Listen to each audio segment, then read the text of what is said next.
guys, little fast follow-up on my little Toyota Dyna that I done an injector diagnosis on there recently. A couple of days later, I have new injector got part number.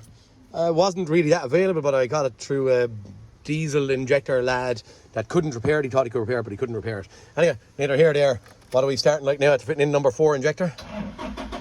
Battery's a bit flat, but she's firing up straight away. So our injector fixed this one.